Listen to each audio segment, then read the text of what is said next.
হযরতুল আল্লাম শহীদ মরহুম আল্লামা দেলওয়ার হোসেন সাঈদী রাহিমাহুল্লাহ ওনার স্মৃতি বিজড়িত আজকের এই ঐতিহাসিক প্যারেড ময়দানের তাফসিরুল কোরআনের প্রোগ্রামে সব আছে।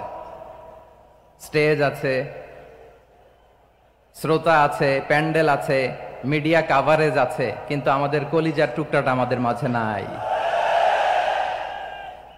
আজকের এই প্রোগ্রামে আলোচক হয়ে এই চেয়ারে আমি না বসে ওই শ্রোতাদের কাতারে বসে যদি আমাদের আল্লামার নুরানি চেহারার দিকে তাকিয়ে ওয়াজ শুনতে পারতাম, আমাদের হৃদয়টা ঠান্ডা হয়ে যেত, আমাদের তৃষ্ণার্ত হৃদয় শান্ত হতো। সব আজকে আছে, কি যেন নাই, ঠিক কিনা বলেন? আল্লাহ তাআলা প্রতি 100 বছরে একজন মুজাদ্দিদ পাঠায়, প্রতি 100 বছরে একজন মুজাদ্দিদ, যিনি সমাজকে সংস্কার করেন। আল্লামা দেলওয়ার হোসেন সাঈদী রাহিমাহুল্লাহ ছিলেন তেমন একজন মুজাদ্দিদ। চিৎকার করে বলেন ঠিক কিনা? উনি শিরক বিদআতের আস্তানাকে তছনছ করে দিয়েছেন, তাওহীদের বাণীকে সমুন্নত করেছেন, গণমানুষের কাছে তাফসিরুল কোরআনকে জনপ্রিয় করেছেন। আজীবন আজীবন তিনি ইসলামকে বিজয়ী শক্তি হিসেবে দেখার স্বপ্ন দেখতেন। এত প্রাঞ্জল ভাষা, এত চমৎকার আধুনিক প্রেজেন্টেশন, গণমানুষের কাছে কোরআনের তাফসিরকে এভাবে জনপ্রিয় করে তোলার মতো ব্যক্তিত্ব আল্লামা সাঈদী ছাড়া দ্বিতীয় কেউ এই বাংলার ভূখণ্ডে নাই। এই যে তাফসিরুল কোরআন, এই যে টার্মিনোলজি, এই টার্মটাই উনি আসলে জনপ্রিয় করেছেন। আমরা আগে জানতাম না যে এভাবে তাফসির করা যায়, এভাবে scientific indications of the Holi কোরআনকে মানুষের কাছে পেশ করা যায়, এভাবে এত জীবন ঘনিষ্ঠ করে, এত ইন্টারেক্টিভ করে কোরআনের কথাগুলো মানুষের কাছে উপস্থাপন করা যায়। উনি অন্যায়ের বিরুদ্ধে সবসময় সোচ্চার ছিলেন, প্রতিবাদী কণ্ঠস্বর ছিলেন। ওনার আলোচনা শুনলে দেহের রক্ত টকবক করে ফুটতে থাকতো। আল্লাহু আকবার, আল্লাহু আকবার, আল্লাহু আকবার। He was a strong mouthpiece of Islamic revivalism. Islamic জাগরণের স্ট্রং মাউথপিস ছিলেন আল্লামা সাঈদী রাহিমাহুল্লাহ।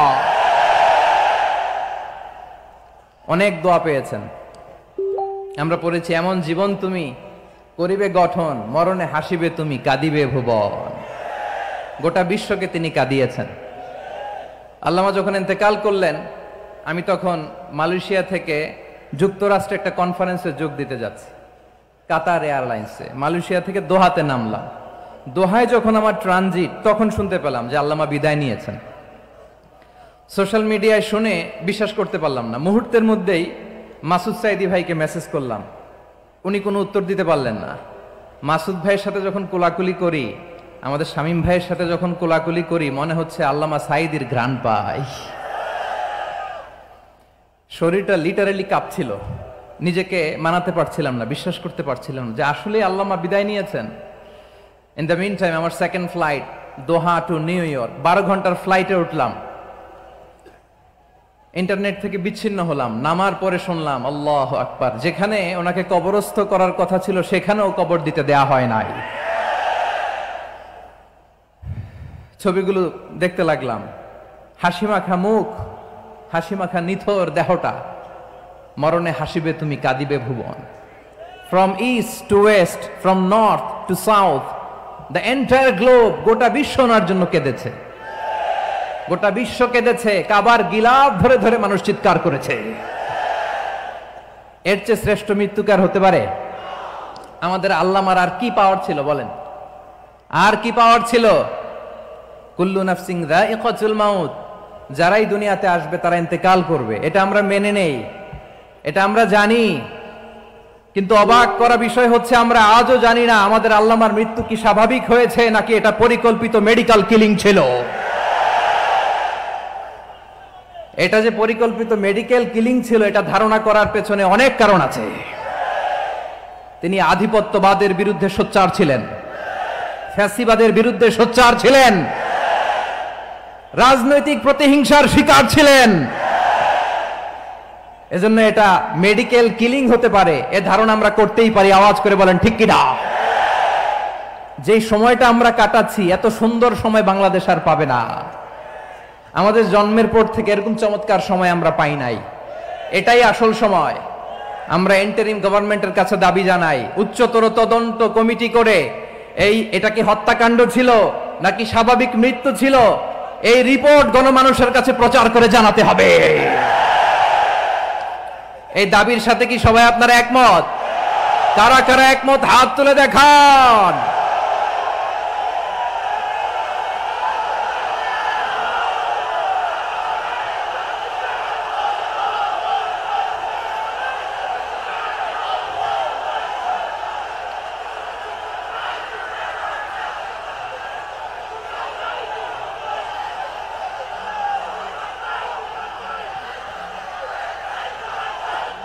আমার প্রিয় ভাইয়েরা, প্রিয় চট্টলাবাসী, আল্লাহ তাআলা তার এই মুখলেস গোলামকে তার জান্নাতুল ফেরদাউসের মেহমান হিসেবে কবুল করুক, তার জীবনের সকল খেদমাগুলোকে কবুল করুক, জান্নাতুল ফেরদাউসের আলা মাকামে তাকে মেহমান হিসেবে কবুল করুক। আল্লামা শহীদ দেলোয়ার হোসেন সাঈদী রাহিমাহুল্লাহ, উনি ছাড়াও এই ঐতিহাসিক ময়দানে কথা বলেছেন আল্লামা লুৎফুর রহমান রাহিমাহুল্লাহ। চলে গিয়েছেন আমাদেরকে ছেড়ে। তিনি বলতেন, ইনশাআল্লাহ মিজান আবার আসবে। হুজুর আমি তো আসলাম, আপনি তো আমাদেরকে ছেড়ে চলে গেলেন। আল্লাহু আকবার, আল্লাহু আকবার, আল্লাহু আকবার। গলায় কোনো সুর ছিল না, সুর দিয়ে কথা বলতেন না, কিন্তু এত চমৎকার শব্দের বুনন, এত চমৎকার প্রেজেন্টেশন, এত চমৎকার ভাবে ঐতিহাসিক বর্ণনাগুলো তিনি উপস্থাপন করতেন। মন্ত্রমুগ্ধ হয়ে আমরা আল্লামা লুৎফুর রহমানের কথা শুনেছি। আমরা হযরতুল আল্লাম লুৎফুর রহমান রাহিমাহুল্লাহর জন্য এই বিশাল ময়দান থেকে দোয়া করছি, আল্লাহ তাআলা তুমি তোমার এই খাদেমকে জান্নাতের মেহমান হিসেবে কবুল করে নাও। আরো অনেক আল্লামারা এখানে কথা বলেছেন, বিশেষ করে বাইতুল শরফের মরহুম পীর সাহেব হুজুর থেকে শুরু করে আরো যারা যারা তারকাতুল্য ওলামায়ে কেরাম এই চট্টগ্রামের ময়দানে কথা বলেছেন, আলো ছড়িয়েছেন। আমরা এই লক্ষ লক্ষ তাওহীদি জনতাকে নিয়ে তাদের জন্য দোয়া করছি, আল্লাহ তাআলা ওনাদের জীবনের সকল ভুল ত্রুটি ক্ষমা করে দিয়ে তাদেরকে জান্নাতুল ফেরদাউসের মেহমান বানিয়ে নিক। আমরা এই ঐতিহাসিক প্যারেড ময়দানের প্রোগ্রাম থেকে স্মরণ করতে চাই 24-এর ছাত্র নাগরিক অভ্যুত্থানে আমার যে সমস্ত ছাত্র নাগরিক ভাইয়েরা দেহের তাজা রক্ত বিলি দিয়ে নতুন বাংলাদেশ আমাদেরকে উপহার দিয়েছে। বিশেষ করে আপনাদের এই চট্টগ্রামের শহীদ ফাইসাল, শহীদ ওয়াসিম সহ সকল শহীদকে আল্লাহ তাআলা কবুল করুক। আমরা সবাই পড়ি আমিন। প্রিয় ভাইয়েরা, আমি নগণ্য একজন কোরআনের ছাত্র, এত বিশাল মঞ্চে এত বড় প্ল্যাটফর্মে কথা বলা আমার জন্য সাজে না। তারপরও আমাদের মুরব্বীরা আমাদের ডানে বায়ে বসে আছেন, ওনাদের আদেশ ক্রমে, ওনাদের অনুমতি ক্রমে কিছু কথা আজকের এই ঐতিহাসিক প্রোগ্রামে আপনাদের সামনে উপস্থাপন করার চেষ্টা করব। ওমা তাওফীকি ইল্লা বিল্লাহ। প্রিয় ভাইয়েরা, 5 দিন ব্যাপী এই তাফসিরুল কোরআনের প্রোগ্রামে অনেক ওলামা হযরত কথা বলেছেন। যারা কোরআন সুন্নাহ থেকে আমাদেরকে কোরআনের কথাগুলো শোনালেন, আমরা যেন সেগুলো আমল করতে পারি, আল্লাহ আমাদেরকে তৌফিক দান করুক। শুরুতে আমাদের নিয়তটাকে খালেস করে নেওয়া দরকার। এই যে গ্যাদারিং, এই যে হিউজ শোডাউন, এগুলো যদি আমাদের নিজেদেরকে পরিবর্তন না করে তাহলে এতে কোনো লাভ নাই। জোরে বলেন ঠিক কিনা? এই প্রোগ্রাম যদি আমাদের জীবনকে পরিবর্তন করে, আমাদের চিন্তার ডিএনএ কে চেঞ্জ করে দেয়, তাহলেই চট্টগ্রামের প্যারেড ময়দান সার্থক। আসুন আমরা চিন্তাকে খালেস করে নেই। আমরা সবাই নিয়ত করি যে যতটুকু কথা আমরা কোরআনের আলোকে শুনবো, আমলের নিয়তে শুনবো ইনশাআল্লাহ। বলেন সবাই। আপনারা সবাই ঠিকঠাক আছেন তো? কখন আসছেন আপনারা? সবাই আসছেন কখন? সকালে, কেউ দুপুরে, 9টায়? আল্লাহ আল্লাহ আল্লাহ। দুপুরের খাবার খাওয়ার সুযোগ হয়েছিল? খান নাই? রোজা রাখছেন? আহা, আমি কি দিয়ে বিদায় দেব আমার এই ভাইগুলোরে? আল্লাহ তুমি আমার ভাইগুলোরে কবুল করো। ইসলামের পক্ষের এই গণজোয়ারকে আগামীর বাংলাদেশের ইসলামের জন্য তুমি কবুল করো। যেই ভালোবাসা ইসলামের জন্য হয়, যেই গণজোয়ার কোরআনের জন্য হয়, পৃথিবীর কোন শক্তি দিয়ে সেটাকে আটকানো যায় না। জোরে বলেন ঠিক কিনা? এজন্য গ্রাজুয়ালি, সিস্টেম্যাটিক্যালি, মেথোডোলজিক্যালি আমাদেরকে আগাতে হবে, শুধু আবেগ দিয়ে নয়। বিবেকেরও দরকার আছে না নাই? প্রিয় ভাইয়েরা, আসুন, আমাদের কথা অনেক বেশি, সময় অনেক কম। আমরা আর কাল বিলম্ব না করে মহাবিশ্বয় মহাগ্রন্থ আল কোরআন আল কারীম থেকে কিছু কথা শুনি। আমি যেই টপিকটা নিয়ে আজকের এই ঐতিহাসিক চট্টগ্রামের প্যারেড ময়দানের তাফসিরুল কোরআন প্রোগ্রামে আলোচনা করব সেটা হচ্ছে সূরাতু আন-নাহলের 90 নম্বর আয়াত নিয়ে কিছু কথা আমরা উপস্থাপন করবার চেষ্টা করব ইনশাআল্লাহ। আমার খুতবার শুরুতেই আপনারা মোটামুটি আন্দাজ করে ফেলেছেন যে আমি কি নিয়ে আলোচনা করব, কারণ যে আয়াতটি আমি তেলাওয়াত করেছি এই আয়াতটি প্রায়শই এই ভূখণ্ডে, এই বাংলাদেশে জুমার দিনে খতিব সাহেবরা দ্বিতীয় খুতবা শেষের দিকে পড়ে না? কি কমন পড়ছে? ইন্নাল্লাহা ইয়া'মুরু বিল আদলি ওয়াল ইহসান ওয়া ইতা'i যিল কুরবা ওয়া ইয়ানহা আনিল ফাহশাই ওয়াল মুনকারি ওয়াল বাগি ইয়া'iদুকুম লাআল্লাকুম তাযাক্কারুন। মুখস্থ আছে না সবার? আসুন আমরা এই আয়াতের সরল অর্থ, এর মর্মবাণী, এর সংক্ষিপ্ত তাফসীর সবাই মিলে আজকের এই প্রোগ্রাম থেকে উদ্ধার করার চেষ্টা করি। আপনারা মনোযোগী আছেন তো? ইনশাআল্লাহ। এই আয়াতটা অনেক কম্প্রিহেন্সিভ একটা আয়াত। সাইয়েদনা আব্দুল্লাহ ইবনে মাসউদ রাদিয়াল্লাহু তাআলা আনহু উনি বলেছেন, ইন্নাহা মিন আজমাই আয়াতিল কুরআন, এটা কোরআনের সবচেয়ে জামে মানে আয়াত। যদিও ছোট্ট আয়াত, অল্প কিছু কথামালা, কিন্তু তিনি বলতেন এটা কোরআনের সবচাইতে জামে মানে সবচেয়ে কম্প্রিহেন্সিভ একটা আয়াত, যেখানে কথা কম, শব্দ কম, কিন্তু এটার দোতনা, এটার আবেদন, এটার মিনিং অনেক বেশি। সুবহানাল্লাহ। এই আয়াতে আল্লাহ তাআলা বেসিক্যালি আমাদেরকে তিনটা বিষয়ে আদেশ করেছেন আর তিনটা বিষয়ে বারণ করেছেন, মানে নিষেধ করেছেন। আওয়াজ করে বলুন, আদেশ করেছেন কয়টা? প্রিয় চট্টলার ভাইয়েরা, আমার মতো এই যে তিন আঙ্গুল উঁচু করে বলেন, আদেশ করেছেন কয়টা? আবার নিষেধও কয়টা? মানবো তো আমরা ইনশাআল্লাহ? বলেন সবাই। 3 do's and 3 don'ts, do's and don'ts, তিনটা আদেশ, তিনটা নিষেধ। এই তিনটা আদেশ আর তিনটা নিষেধের ভেতরে আল্লাহ তাআলা গোটা ইসলামী শরিয়ার মূল নির্যাসকে ঢুকিয়ে দিয়েছেন। সুবহানাল্লাহ। এই ছোট্ট একটা আয়াতে গোটা ইসলামী শরিয়ার, the gist, the cream of the creams, গোটা ইসলামী শরিয়ার মূল নির্যাসকে আল্লাহ ঢুকিয়ে দিয়েছেন। তিনটা আদেশ আর তিনটা নিষেধ। আসুন আমরা সরাসরি কোরআন থেকে শুনি, সবাই পড়ুন।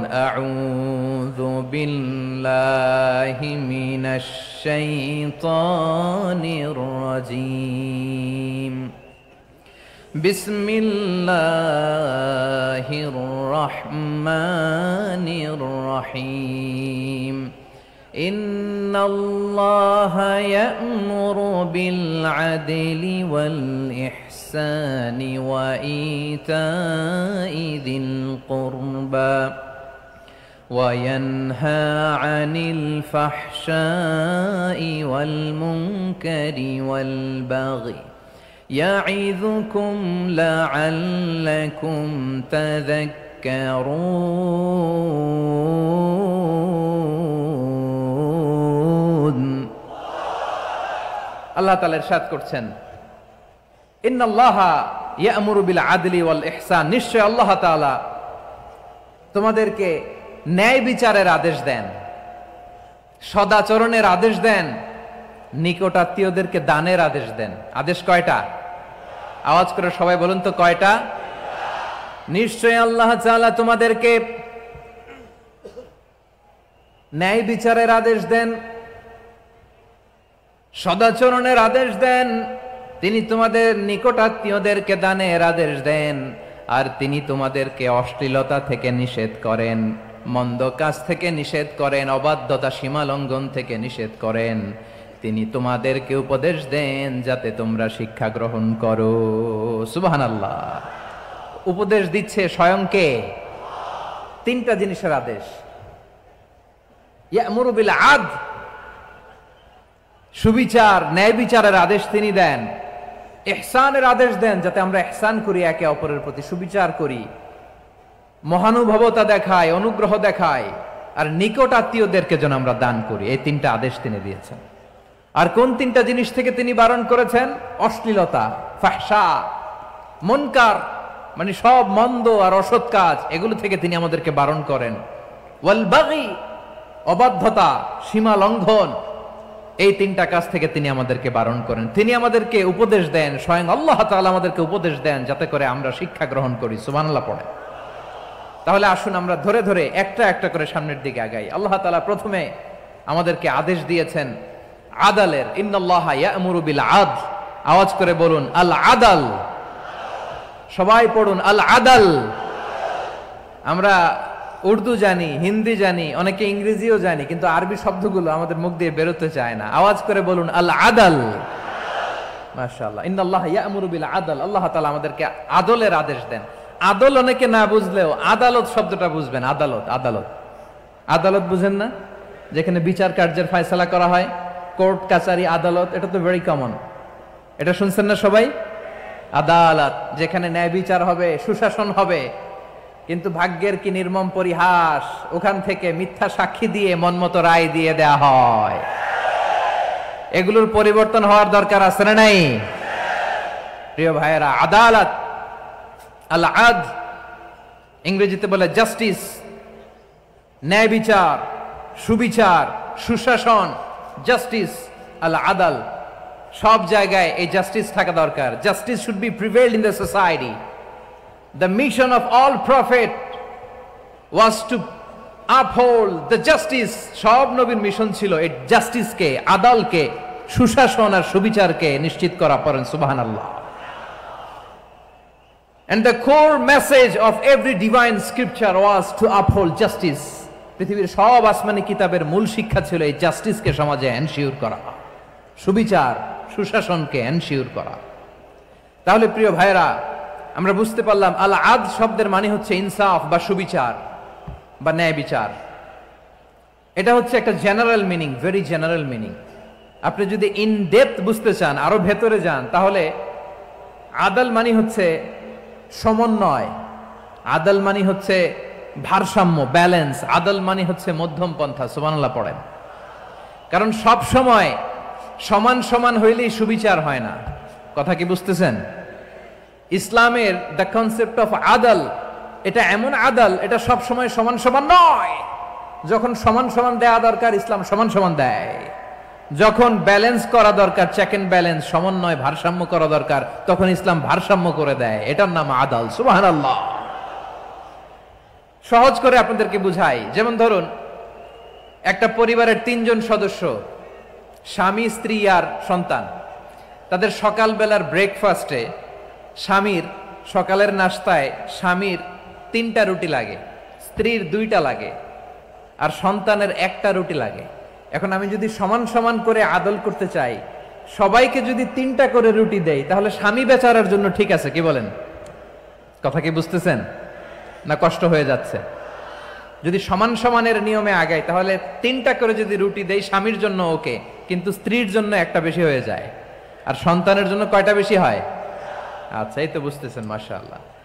আচ্ছা, 2টা করে যদি সবাই দেই সমান সমান নীতিতে, তাহলে স্ত্রীর জন্য, স্ত্রী বেচারির জন্য ঠিক আছে, কিন্তু স্বামীর কয়টা কম পড়ে? আর সন্তানের বেশি হয়ে যায় কয়টা? আচ্ছা, সমান সমান নীতিতে সবাইকে যদি সকালের নাস্তার জন্য 1টা করে রুটি দেই, সন্তানের জন্য ঠিক আছে, কিন্তু স্ত্রী বেচারির কম পড়ে কয়টা? স্বামীর কম পড়ে কয়টা? 2টা। কথা কি বুঝতেছেন?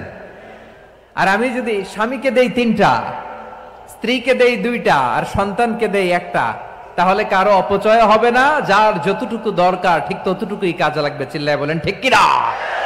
এটাই হচ্ছে ইসলামের আদাল, যেখানে যার যতটুকু দরকার তাকে সেখানে ঠিক ততটুকু দিয়ে দেওয়ার নামই হচ্ছে আদাল। চিল্লায় পড়েন আল্লাহু আকবার। রব্বুল আলামিন বলেন, ইউসিকুমুল্লাহু ফি আওলাদিকুম লিযযাকারি মিসলু হাযযিল উনসায়াইন। আল্লাহ তোমাদেরকে ওসিয়ত করেন, তোমাদেরকে আদেশ দেন, উত্তরাধিকার সম্পদ যখন বন্টন হবে, ছেলেরা যতটুকু পাবে, মেয়ে পাবে তার অর্ধেক। সুবহানাল্লাহ বলেন। দেখেন, ছেলে যদ্দূর, মেয়ে অর্ধেক। ছেলে ডবল পাবে। আপাত দৃষ্টিতে মনে হয় এখানে অবিচার হয়েছে, কিন্তু আসলে কি অবিচার হয়েছে? আপনি বিয়ের ক্ষেত্রে যান, ওইখানে আবার ছেলে মোহরানা দেয়, মেয়ে সেখানে মোহরানা পায়। তাহলে চেক এন্ড ব্যালেন্স, ভারসাম্য, ব্যালেন্স, মধ্যম পন্থা এখানে আছে না নাই? এটাই হচ্ছে ইসলামের আদল। আল্লাহ তাআলা এই আদলের আদেশ দিয়েছেন, সুবিচার, ন্যায় বিচার, সুশাসন এবং ভারসাম্যের আদেশ দিয়েছেন। প্রিয় ভাইয়েরা, একটি শান্তিময় সমাজ, একটা সমৃদ্ধ সমাজ, একটা মানবিক সমাজ যদি আমরা পেতে চাই, এই আয়াতের মধ্যে যতগুলো পয়েন্ট আছে সবগুলোর বাস্তবায়ন লাগবে। কথা বুঝতে পেরেছেন? বলেন, আওয়াজ করে বলেন, আমরা একটা শান্তির সমাজ চাই কি চাই না? আমরা একটা সমৃদ্ধ বাংলাদেশ চাই কি চাই না? আমরা একটা মানবিক বাংলাদেশ চাই কি চাই না? এই আয়াতে আল্লাহ তাআলা একটা মানবিক সমাজের রূপরেখা টেনেছেন। তার প্রথম কথা হচ্ছে ইন্নাল্লাহা ইয়ামুরু বিল আদল। আল্লাহ তাআলা তোমাদেরকে আদলের নির্দেশনা দেয়, সুবিচার সুশাসনের নির্দেশনা দেয়। যে সমাজে আদল থাকে না সে সমাজে জুলুম মানুষের ঘাড়ে চেপে বসে। আদলের বিপরীত হচ্ছে জুলুম। আদলের বিপরীত কি? জুলুম বা জাওর, অত্যাচার, অবিচার, বৈষম্য। এই যে বৈষম্য বিরোধী ছাত্র আন্দোলন কমন পড়ছে? এই যে একজন সমন্বয়ক তো দেখা করলো আমার সাথে। জুলুম মানে হচ্ছে বৈষম্য। বৈষম্যের স্থান ইসলামে নাই, অবিচারের স্থান ইসলামে নাই, জুলুমের স্থান ইসলামে নাই। আল্লাহ তাআলা বলেন যে আমি জুলুমকে নিজের জন্য হারাম করেছি এবং তোমাদের জন্য হারাম করেছি। বিশ্বনবী ফরমান, আল্লাহ তাআলা বলেন হাদিসে কুদসিতে, ইয়া ইবাদি ইন্নী হারামতু যুলমা আলা নাফসি ওয়া জাআলতুহু বাইনাকুম মুহাররামান ফালা তাযালামু। আমার গোলামেরা শোনো, নিশ্চয় আমি আল্লাহ তাআলা জুলুমকে আমি আমার উপরে হারাম করেছি, অনুরূপভাবে জুলুম করাকে তোমাদের উপরেও হারাম করেছি। ফলে ফালা তাযালামু, তোমরা একে অপরের সাথে জুলুম করো না। নির্দেশনাটা কার? খবরদার, জুলুমের সাথে আমাদের কোনো সম্পর্ক নাই। আল্লাহ তাআলা আদলের আদেশ দিয়েছেন, আদালতের আদেশ দিয়েছেন, সুশাসনের ন্যায় বিচারের আদেশ দিয়েছেন। ইন্নাল্লাহা ইয়ামুরু বিল আদল, আমাদেরকে আদল প্রতিষ্ঠা করতে হবে। জুলুমের সাথে ইসলামের কোনো সম্পর্ক নাই। আল্লাহ তাআলা জালিমদের জন্য কঠিন শাস্তি প্রস্তুত করে রেখেছেন। যারা এই আদলকে ভুলুণ্ঠিত করে জুলুমের রাস্তায় হাঁটতে চায় তাদের প্রাপ্য কিয়ামতের ময়দানে বুঝিয়ে দিবে কে? আল্লাহ তাআলা তাদের প্রাপ্যকে বুঝিয়ে দিবেন। এজন্য বিশ্বনবী বলে, খবরদার, তোমরা ইনসাফ করবে, আদল করবে, জুলুম করবে না। আর যুলমু যুলুমাতুন ইয়াউমাল কিয়ামা, জুলুম কিয়ামতের দিন অন্ধকার হয়ে জালিমের ঘাড়ে চেপে বসবে। আবার বিশ্বনবী বলতেন, ইত্তাকি দাওয়াতাল মাজলুম, খবরদার, তোমরা মজলুমের কান্নাকে ভয় করো। ফাইন্নাহু লাইসা বাইনাহু ওয়া বাইনাল্লাহি হিজাব, কেননা মজলুমের কান্নার মাঝে আর আল্লাহর আরশের মাঝে কোনো পর্দা থাকে না। বিশ্বাস হয়? এই কথা বিশ্বাস হয়? এর জলজন্ত প্রমাণ তো আমরা নিজেরাই দেখলাম। হ্যাঁ, মজলুমের কান্না ফুলে ফেপে মহিরুহ হয়ে পাহাড়ের মতো হয়ে বিস্ফোরিত হয়ে জালিমের মসনদকে ছারখার করে দিয়েছে। এর প্রমাণ তো আমরা নিজেরাই তো দেখলাম। জালিমের পরিণতি কি হয় আমরা জীবদ্দশাই তো দেখলাম। এমনও কোনো জুলুম নাই যে হয় নাই, ঠিক কিনা বলেন? আহারে জুলুম, আহারে জুলুম। রিসেন্টলি আয়না ঘরের কিছু ছবি প্রকাশিত হয়েছে সোশ্যাল মিডিয়ায়, দেখেছেন আপনারা? হ্যাঁ, ছোট্ট একটা জায়গা, স্বাধীন মানুষকে প্রাণীর মতো, পাখির মতো খাঁচায় বন্দী করে রেখেছে। কখন দিন কখন রাত কিচ্ছু জানে না, কখন দিন কখন রাত কিছু জানে না। বছরের পর বছর কেটে গিয়েছে। এক্সট্রা জুডিশিয়াল কিলিং এর কোনো হিসাব নাই, বিচার বহির্ভূত হত্যা, এনফোর্স ডিসঅ্যাপিয়ারেন্স, গুম, যেটা সবচাইতে বড় মানবতা বিরোধী অপরাধ। কত মানুষ যে গুম হয়েছে তার কোনো ইয়ত্তা নাই।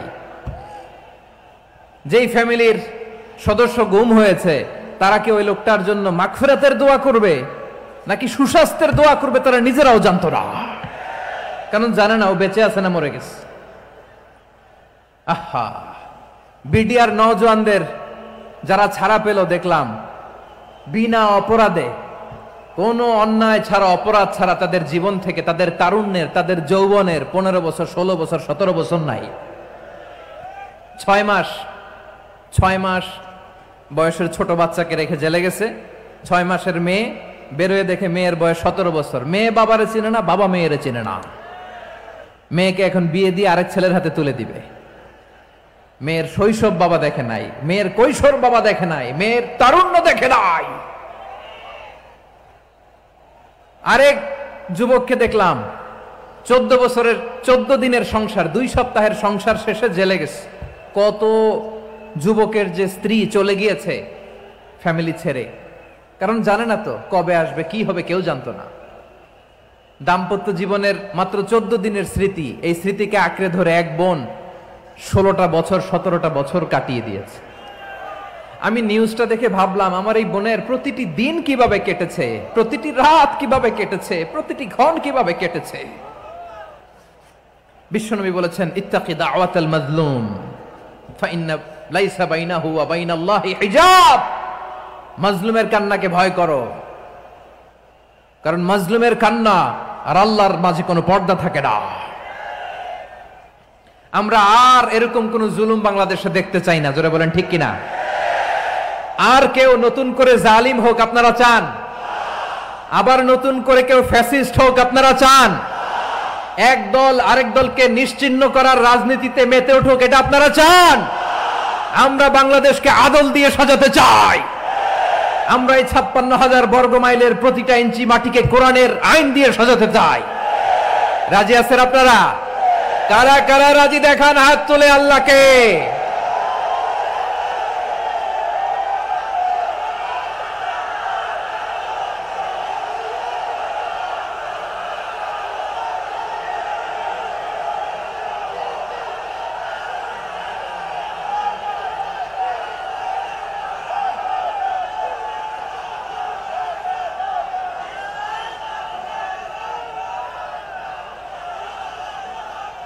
বসুন আমার প্রিয় বীর চট্টলার তৌহিদি মুসলমান, আমরা আর নতুন করে কেউ জালিম হোক এটা চাই না, নতুন করে আবার কেউ ফ্যাসিস্ট হোক আমরা চাই না, এক দল আরেক দলকে নিশ্চিহ্ন করার রাজনীতি করুক আমরা চাই না।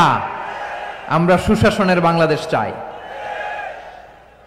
আমরা মানবিক বাংলাদেশ চাই, আমরা একটা সমৃদ্ধ বাংলাদেশ চাই, আমরা বিশ্বের বুকে সম্মান নিয়ে মাথা উঁচু করে দাঁড়াতে চাই, ঠিক কিনা বলেন?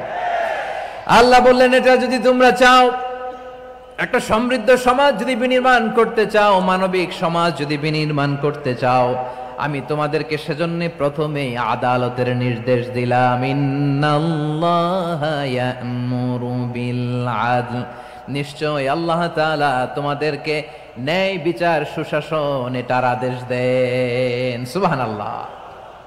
আদাল, ন্যায় বিচারের আদেশ আল্লাহ তাআলা কোরআনের বিভিন্ন আয়াতে দিয়েছেন। আল্লাহ তাআলা বলছেন, ইন্নাল্লাহা ইয়া'মুরুকুম আন তুআদ্দুল আমানাতি ইলা আহলিহা ওয়া ইযা হাকামতুম বাইনান নাসি আন তাহকুমু বিল আদল ইন্নাল্লাহা নি'ম্মা ইয়া'iযুকুম বিহি ইন্নাল্লাহা কানা সামিআন বাসীরা।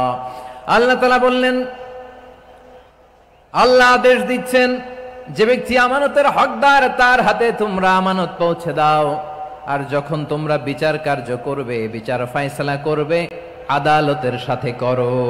সুবহানাল্লাহ বলেন। ওয়া ইযা হাকামতুম বাইনান নাসি আন তাহকুমু বিল আদল, আদালতের সাথে করবা। আল্লাহ তাআলা বলেন, যারা জাজ হবে, বিচারক হবে, তাদের যদি বাদী বিবাদীর কারোর সাথে শত্রুতা থাকে, কারোর সাথে যদি কোনো ধরনের রেষারেষি থাকে, আল্লাহ বলেন বিচার কার্য করতে যে ওই শত্রুতা রেষারেষির কারণে আদালতের বাইরে যে অবিচার করে বিচার করো না। ওয়ালা ইয়াজরিমান্নাকুম শানাআনু কওমিন আলা আল্লা তা'দিলু ই'দিলু হুয়া আকরাবু লিত্তাকওয়া ওয়াত্তাকুল্লাহা ইন্নাল্লাহা খাবীরুম বিমা তা'মালুন। খবরদার কোন জাতির প্রতি, কোন গোষ্ঠীর প্রতি, কোন গোত্রের প্রতি আক্রোশ যেন তোমাদেরকে ন্যায় বিচার থেকে দূরে সরিয়ে না দেয়, বরং আমি আল্লাহর আদেশ হলো ই'দিলু, তোমরা আদল করো, ন্যায় বিচার করো, সুবিচার করো, সুশাসন প্রতিষ্ঠা করো। হুয়া আকরাবু লিত্তাকওয়া, এটাই তাকওয়ার সবচেয়ে কাছাকাছি। সুবহানাল্লাহ বলেন। কোরআনের বিভিন্ন আয়াতে আল্লাহ তাআলা স্পেসিফিকলি ধরে ধরে বিচার করার সময় আমরা যেন আদাল করি সেটা বলেছেন। কোরআনের কোন কোন জায়গায় আল্লাহ তাআলা এই আল আদ শব্দটা ব্যবহার করেছেন। আবার একই জিনিস ইনসাফ, সুবিচার, সুশাসন, ন্যায় বিচার, ন্যায় পরায়ণতা বুঝাতে আল্লাহ তাআলা কখনো কখনো আল কিসত শব্দটা ব্যবহার করেছেন। আওয়াজ করে সবাই বলুন আল কিসত। প্রিয় ভাইরা, সবাই আওয়াজ করে আমার সাথে সাথে বলুন আল কিসত। আল্লাহ তাআলা বলেন ওয়া ইন হাকামতা ফাহকুম বাইনাহুম বিল কিসতি ইন্নাল্লাহা ইউহিব্বুল মুকসিতিন। যখন তুমি বিচার করবে, বিশ্বনবীকে উদ্দেশ্য করে অ্যাড্রেস করে বললেন, নবী হে, ইহুদিরা কোনো বিষয়ে মীমাংসার জন্য যদি আপনার দরবারে আসে, যদি বিচার করতে হয়, খবরদার অবিচার করবেন না। ফয়সালা যেটা করবেন কিসতের সাথে করবেন, ন্যায় পরায়ণতার সাথে করবেন, কারণ ইন্নাল্লাহা ইউহিব্বুল মুকসিতিন, নিশ্চয় আল্লাহ রাব্বুল ইজ্জাত ন্যায় পরায়ণশীলদেরকে বড্ড ভালোবাসেন। সুবহানাল্লাহ বলেন। ন্যায় পরায়ণ লোকদেরকে আল্লাহ তাআলা বড্ড ভালোবাসেন। অন্য আয়াতে আল্লাহ তাআলা বলছেন وَنَضَعُ الْمَوَازِينَ الْقِسْطَ لِيَوْمِ الْقِيَامَةِ فَلَا تُظْلَمُ نَفْسٌ شَيْئًا। আমি কিয়ামতের দিন ন্যায় পরায়ণতার মানদণ্ড স্থাপন করব, যেটাকে আমরা মিজানের পাল্লা বলি। আল্লাহ বলেন ন্যায় বিচারের মানদণ্ড কিয়ামতের ময়দানে আমি আল্লাহ স্থাপন করব। সেদিন কারো প্রতি বিন্দু পরিমাণ, এক চুল পরিমাণ অবিচার করা হবে না, কোনো অবিচার করা হবে না। সেদিন সুশাসন হবে, সুবিচার হবে, ন্যায় পরায়ণতার সাথে বিচার হবে। আওয়াজ করে পড়েন আল্লাহু আকবার। তাহলে প্রিয় ভাইরা, যে তিনটি বিষয়ে আল্লাহ তাআলা আমাদেরকে আদেশ দিয়েছেন, তার প্রথমটা হচ্ছে আদালত, ইনসাফ, সুবিচার, ন্যায় বিচার। এটা আমরা চাই কি চাই না? বিশ্বনবী ন্যায় বিচার, ন্যায় পরায়ণতা, সুশাসন প্রতিষ্ঠিত করেন কি করেন নাই? আপনারা বিশ্বনবীর সিরাত যারা পড়েছেন, আপনি দেখবেন বিশ্বনবীর সিরাতের পরতে পরতে, বাঁকে বাঁকে, সিরাতের বাঁকে বাঁকে এই আদালতের নমুনা মেলে। সুবহানাল্লাহ বলেন। ছোট্ট একটা নমুনা রাসূল সাল্লাল্লাহু আলাইহি ওয়াসাল্লামের আসসিরা আল আতরা থেকে ছোট্ট একটা নমুনা আপনাদের খেদমতে এখানে উপস্থাপন করি। বিশ্বনবী সাল্লাল্লাহু আলাইহি ওয়াসাল্লাম মক্কা বিজয় করলেন ৮ম হিজরিতে। মক্কা বিজয় শেষে তিনি কয়েক সপ্তাহ মক্কাতে অবস্থান করলেন। ইন দ্য মিন টাইম মক্কার একটা ভেরি প্রেস্টিজিয়াস এন্ড ডিগনিফাইড ফ্যামিলির নারী চুরিতে ধরা পড়ল। কিসে ধরা পড়ল? সবাই বলেন কিসে? আমাদের সমাজে আসেনি এটা? আছে? ছোট না বড়? হ্যাঁ, হিসাব করে শেষ করা যায় না। ৩.৫ লাখ কোটি টাকা নাই উন্নয়ন প্রকল্পের নামে। উন্নয়ন প্রকল্পের নামে ৩.৫ লাখ কোটি টাকা নাই। ৩.৫ লাখ কোটি টাকা লিখতে পারবেন আপনি? এক টানে লিখতে পারবেন? বুঝতেছেন কত বড় সংখ্যা? হ্যাঁ, বনু মাখজুমিয়া গোত্রের এক নারী মক্কায় চুরিতে ধরা পড়ল। বলেন তো চুরি করলে বিধান কি? কি কাটতে হবে? চুরির বিধান হলো হাত কেটে দাও। তাও সেটা গোপনে নয়, প্রকাশ্যে জনসম্মুখে হাত কেটে দাও। বনু মাখজুমিয়া গোত্রের নারী যখন চুরিতে ধরা পড়লো, সাহাবারা চিন্তায় পড়ে গেলেন। সবেমাত্র মক্কার লোকেরা কালিমা পড়ে মুসলমান হয়েছে, ইসলামের আইন কানুন তেমন জানে না, ইসলামী শরিয়ার সাথে বেশি পরিচিত নয়।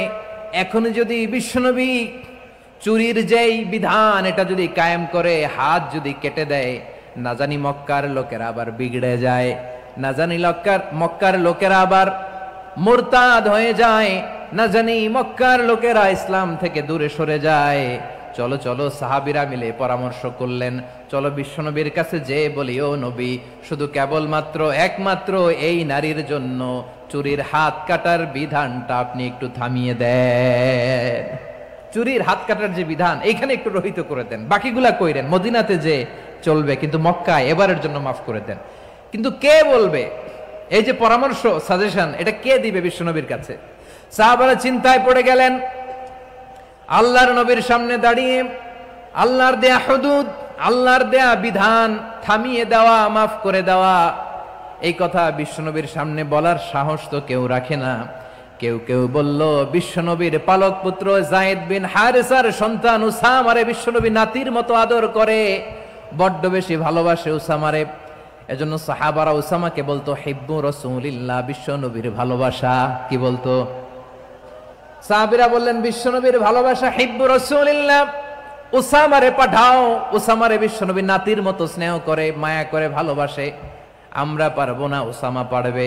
সবাই মিলে ফুসিয়ে ওসামাকে, ছোট্ট ওসামাকে রাজি করালো। ওসামা এমন এমন কথা যে তুমি বিশ্বনবীর কাছে বলতে হবে, পারবা নাকি? ওসামা বলে পারবো।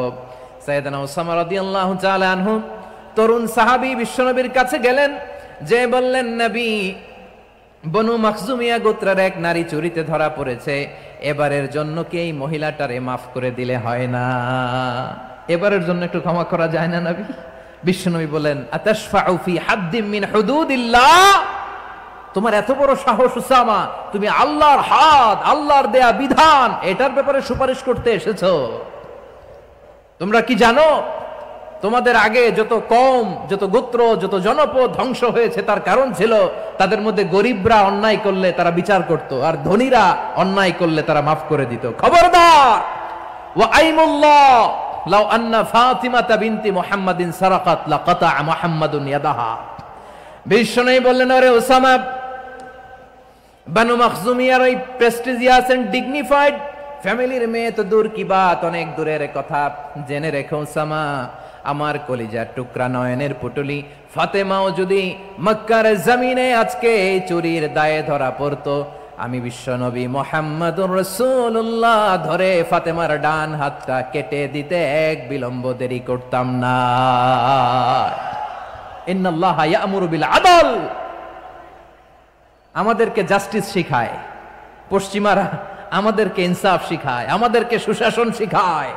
আর ইনসাফ, সুশাসন, ন্যায় বিচার, সুবিচার, জাস্টিস কারে বলে বিশ্বনবীর বায়োগ্রাফি থেকে জেনে নাও।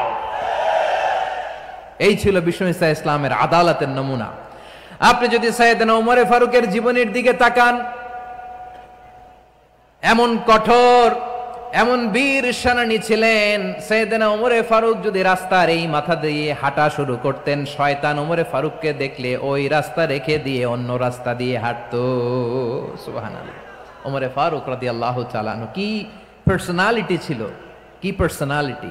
আমাদের এলাকায় ছোট বাচ্চারা রাতে ভাত খেতে চায় না, আমার মেয়েটাও খেতে চায় না। এটা দিব, ওইটা দিব, আজকে মাহফিলে আসার সময় বলে দিছে লিস্ট করে এটা এটা আনতে হবে।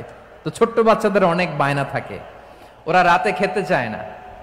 তো মায়েরা বিভিন্ন ভয় দেখায়, এই বাঘ আসবে, বাঘ আসবে খাও, এই ভূত আসবে, ভূত আসবে খাও। আপনারা কি বলেন চট্টগ্রামে? কি আসবে?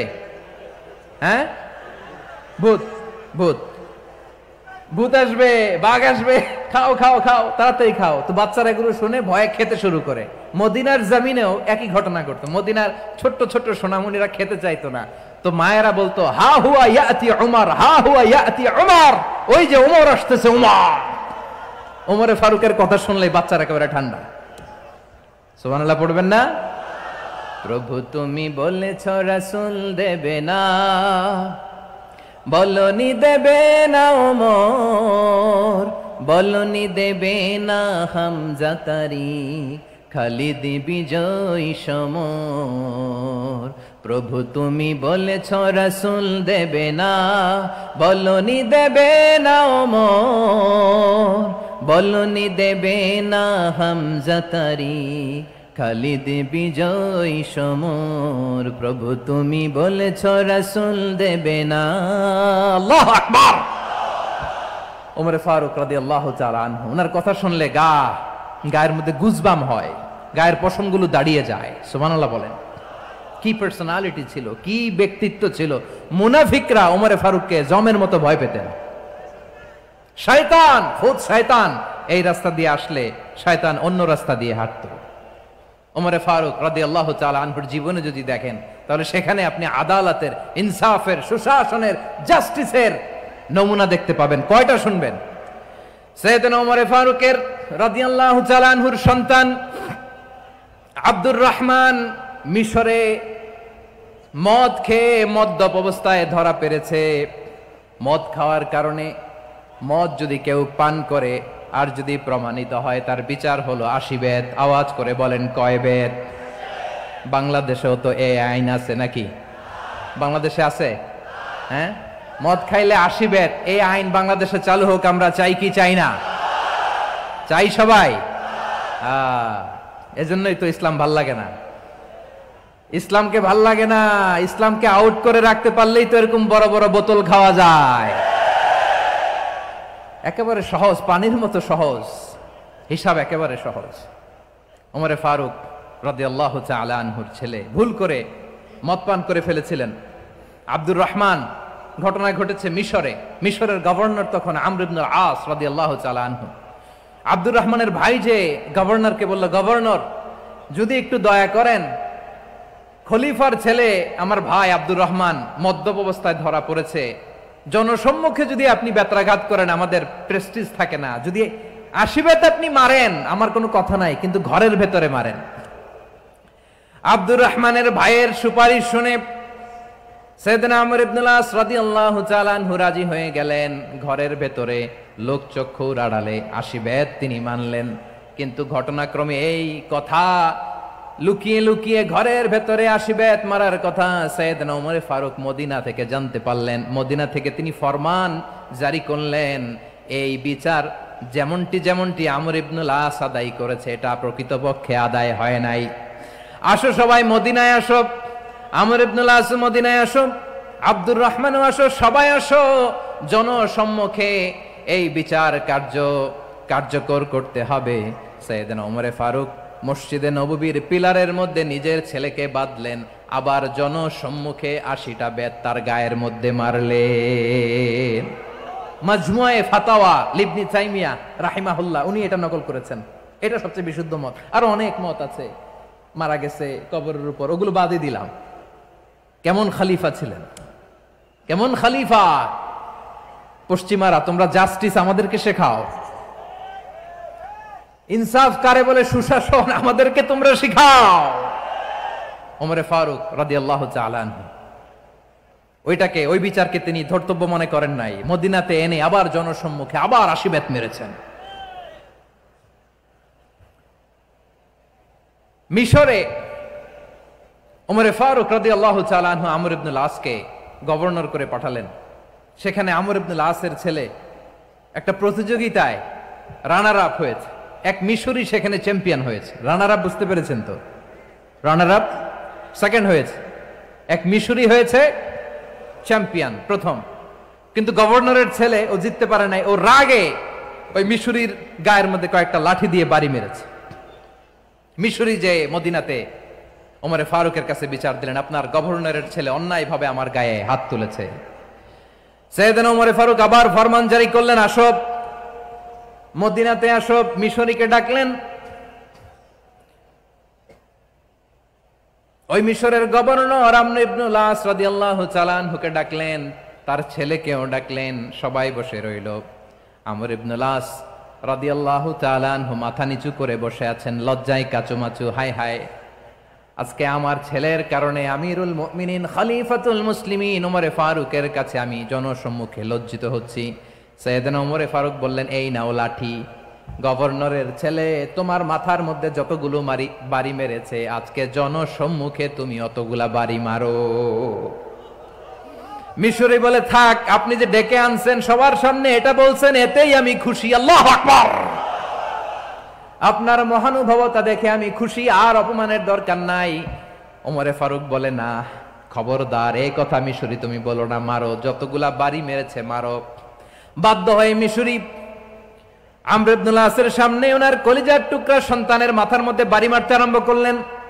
ঠিক যতগুলা বাড়ি গভর্নরের ছেলে আমর ইবনুল আসের ছেলে মিশরির গায়ে মেরেছিল, মাথায় মেরেছিল, মিশরি গুনে গুনে ততটা মারলেন। এই দৃশ্য দেখে ওমরে ফারুক রেগে মেগে আগুন, রাগের চোটে রাগ সামলাতে না পেরে আর নিজেকে সামলাতে না পেরে মিশরিরে বললেন, ছেলেরে মারা শেষ হয়ে গেলে এবার বাবার টাক মাথার মধ্যে কয়েকটা বাড়ি মার। রাগের চোটে, আউট অফ অ্যাঙ্গার, রাগের চোটে যে আমার পাঠানো গভর্নর আমর ইবনুল আস তার ছেলেকে কেন আদব তারবিয়া কেন শিক্ষা দিতে পারে না, ছেলেরে মারা হইলে এবার আমর ইবনুল আসের মাথার মধ্যে দুইটা মারো। এটা রাগে বলেছেন, এটা শাস্তি হিসেবে না। সুবহানাল্লাহ পড়ে। তোমরা আমাদেরকে সুশাসন শিখাও, আমাদেরকে সুশাসন শিখাও। বিশ্বনবী বলেন, আদল এটা যেন তেন বিষয় না, এটা দিয়েই মানবিক সমাজ গড়তে হবে। আল্লাহ তাআলা কিয়ামতের কঠিন ময়দানে যেদিন স্বামী স্ত্রীকে চিনবে না, স্ত্রী স্বামীকে দেখে পালিয়ে যাবে, বন্ধু বন্ধুরে চিনবে না, পীর সাহেব মুরিদরে চিনবে না, মুরিদ পীর সাহেবরে চিনবে না, দলের কর্মী তার নেতারে চিনবে না, নেতা তার কর্মীরে চিনবে না, বন্ধু বন্ধুরে দেখে পালাবে। এই কঠিন মুহূর্তে সূর্যটা মাথার কাছে চলে আসবে, জমিনটা তামার জমিন হবে। আজকের জমিনের মতো নয়, মানুষ ঘর্মাক্ত ক্লান্ত শ্রান্ত মাথার মগজগুলো কানের ছিদ্র আর নাকের ছিদ্র দিয়ে বেয়ে বেয়ে পড়বে। বিশ্বনবী ফরমান, কিয়ামতের ওই কঠিন ময়দানে 7 শ্রেণীর ব্যক্তিকে রব্বুল আলামিন তার আরশের নিচে ছায়া দিবেন। তার মধ্যে প্রথম শ্রেণীর ব্যক্তি হলো ইমামুন আদিল। ইমামুন আদিল, ন্যায়পরায়ণ শাসক, যে ইনসাফের সাথে বিচার করে, যে জাস্টিস সমাজে সার্ভ করে, যে সুশাসন নিশ্চিত করে, ওই ইমামুন আদিল। আদিল শব্দটা বুঝছেন না? ইন্নাল্লাহা ইয়া'মুরু বিল আদল, পাইছেন? আদিল। 7 শ্রেণীর ব্যক্তিকে আল্লাহ তাআলা সুশীতল আরশের নিচে ছায়া দিবেন, যেদিন তার দেয়া ছায়া ছাড়া কোনো ছায়া থাকবে না। এর প্রথম হচ্ছে ইমামুন আদিল, ন্যায়পরায়ণ শাসক। চিল্লায় বলেন সুবহানাল্লাহ। আবার বিশ্বনবী বললেন, ইন্নাল মুকসিতিনা ইনদাল্লাহি আলা মানাবিরা মিন নূর আন ইয়ামিনির রহমান। কিয়ামতের দিন যারা ন্যায়পরায়ণ হিসেবে আল্লাহর সামনে দাঁড়াবে, কিয়ামতের দিন রব্বুল আলামিন তার আরশের ডান দিকে ওই ন্যায়পরায়ণ লোকদের জন্য আরশের ডান দিকে একটা নূরের মিম্বারে তাদেরকে বসার সুযোগ করে দিবে। আল্লাহর আরশের ডান দিকে ন্যায়পরায়ণ লোকদের জন্য আল্লাহ তাআলা নূরের মিম্বার বানাবে। 4 ঠিকানে কথা মনে করেছেন? আল আদাল, জাস্টিস। ইন্নাল্লাহা ইয়া'মুরু বিল আদল। আল্লাহ তাআলা এই আদালতের নির্দেশনা দেয়, সুবিচার, সুশাসন। প্রিয় ভাইয়েরা, এটা আমরা বাংলাদেশে চাই কি চাই না? এই যে অরাজকতা, এই যে অন্যায়, এই যে জুলুম, এই যে ইনকনসিস্টেন্সি, সমাজের অসঙ্গতি, এর প্রধান কারণ জাস্টিস নাই, সুবিচার নাই, সুশাসন নাই। শেষবারের মতো আওয়াজ করে বলেন তো, আমরা বাংলাদেশে আদল চাই কি চাই না? তাহলে প্রথম নির্দেশনা শেষ। আল্লাহ তাআলা তোমাদেরকে আদলের আদেশ দেন। এরপরে আল্লাহ বললেন, আমি তোমাদেরকে ইহসানের আদেশ দেই। ইন্নাল্লাহা ইয়া'মুরু বিল আদলি ওয়াল ইহসান। আমি তোমাদেরকে যেমনি আদলের নির্দেশনা দেই, তেমনি ভাবে তোমাদেরকে ইহসানের নির্দেশনা দেই। ইহসান, আওয়াজ করে সবাই বলেন তো ইহসান। সবাই বলেননি, সবাই বললে এতটুকু আওয়াজ হবে আমি বিশ্বাস করি না। আওয়াজ করে বলুন আল ইহসান। ইহসান মানে কারো প্রতি সফট হার্টেড হওয়া, মহানুভব হওয়া, অনুগ্রহ পরায়ণ হওয়া, অনুগ্রহশীল হওয়া, একে অপরের প্রতি দয়াদ্র হওয়া। একে অপরের প্রতি দয়াদ্র অনুগ্রহশীল হওয়া ছাড়া মানবিক সমাজ কশিনকালেও গঠন করা সম্ভব না। প্রিয় ভাইয়েরা, সুন্দর আচরণ দিয়ে, ইহসান দিয়ে যা জয় করা যায়, নরম আচরণ দিয়ে যেটা অর্জন করা যায়, কঠোরতা দিয়ে সেটা পারা যায় না। বিষ্ণু ঈসা ইসলাম ইহসান দিয়ে, কোমল আচরণ দিয়ে, তার অনুগ্রহ দিয়ে তিনি অনেক কাফিরের হৃদয়কে জয় করে ফেলেছেন। সাইয়েদনা সুমামা ইবনে উসাল রাদিয়াল্লাহু তাআলা আনহুর কথা মনে পড়ে যায়। তিনি ছিলেন ইয়ামামার বাদশা। মদিনাতে বিশ্বনবীকে হত্যা করার নিয়তে এসেছিলেন। গোপনে গোপনে বিশ্বনবীকে হত্যা করে আবার ইয়ামামাতে তিনি ফিরে যাবেন। কিন্তু কি অবাক করা কাণ্ড, হত্যা করতে পারে নাই, সাহাবাদের হাতে তিনি ধরা পড়ে গেলেন। সাইয়েদনা সুমামা ইবনে উসাল রাদিয়াল্লাহু তাআলা আনহু হত্যার নিয়তে আসলেন, কিন্তু হত্যা করতে পারলেন না। সাহাবারা ওনাকে ধরে ফেললেন, ধরে মসজিদে নববীর পিলারের মধ্যে বেঁধে রাখলেন। সুমামা ইবনে উসাল, সিরাত থেকে শুনেন, সিরাত থেকে শোনাচ্ছি। রাদিয়াল্লাহু তাআলা আনহু ইয়ামামার অধিপতি ছিলেন। ইয়ামামা বিশ্বনবীকে হত্যার জন্য আসছেন, ধরা পড়ে গেছেন, এখন মসজিদে নববীতে বেঁধে রাখছে, তার মানে বন্দী। এখন স্ট্যাটাস কি? বন্দী, ক্যাপটিভ।